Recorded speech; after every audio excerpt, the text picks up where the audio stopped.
पाटोदा पंचायत समिती येथील घरकुल विभागाचे कर्मचारी बेकायदेशीररित्या घरकुलांचे हप्ते देत आहेत, परंतु ज्यांची घरकुल बांधून पूर्ण झाली आहेत त्यांना अनेक अटी सांगून पळवण्याचा प्रयत्न करत बेसमेंटचे फोटो दाखवा, मला का नाही सांगितले अशी कारणे देऊन त्यांना घरकुलांच्या बिलापासून जाणीवपूर्वक बाजूला ठेवलं जात आहे। या कारणांमुळे चुमळी ग्रामस्थांच्या वतीनं पाटोदा पंचायत समिती घरकुल कर्मचाऱ्यांच्या विरोधात अखंड हरिनाम सप्ताह आंदोलन करण्यात येत आलं आहे।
मध्ये 375 घरकुलांना मंजुरी आली आहे।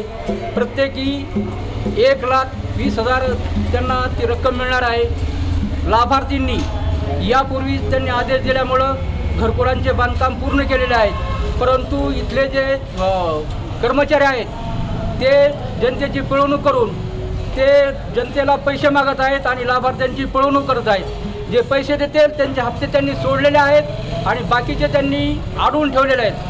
गेल्या 1.5 महिन्यापासून आम्ही यांचा पाठपुरावा केला, परंतु त्यात यश आलं नाही। म्हणून आज चुमळी गावातील ग्रामस्थ त्यांच्यासमोर फुकट हप्ते सोडण्यासाठी घरकुलाचे अखंड हरिनाम सप्ताहाचे आयोजन केले आहे। तर चुमळी गावकऱ्याच्या वतीनं या ठिकाणी गावामधील घरकुलाच्या प्रश्नावर या ठिकाणी गावातल्या जे सरपंच आहेत, जे ग्रामसेवक होते आणि विशेषतः या पंचायत समितीच्या ज्युनियर इंजिनियर सोनवणे नावाच्या माणसांनी यांनी संगनमताने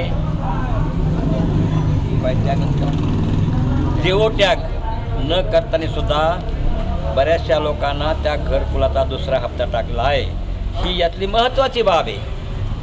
आणि ज्याचा देवत्याग केला म्हणजे ते फोटो काढले ते मात्र दुसरा सेकंड हप्ता टाकण्यापासून वंचित ठेवल्या गेलं। ज्याच्यामुळं यांच्या निषेधार्थ या ठिकाणी हा सप्ताह मुद्दाम चालू केलेला आहे। तर याचा विचार रेडिओ साहेबांनी संबंधित अधिकाऱ्यांचा विचार करावा असं इतकं सांगतो। लाल सलाम, जय भीम, करतो आणि थांब।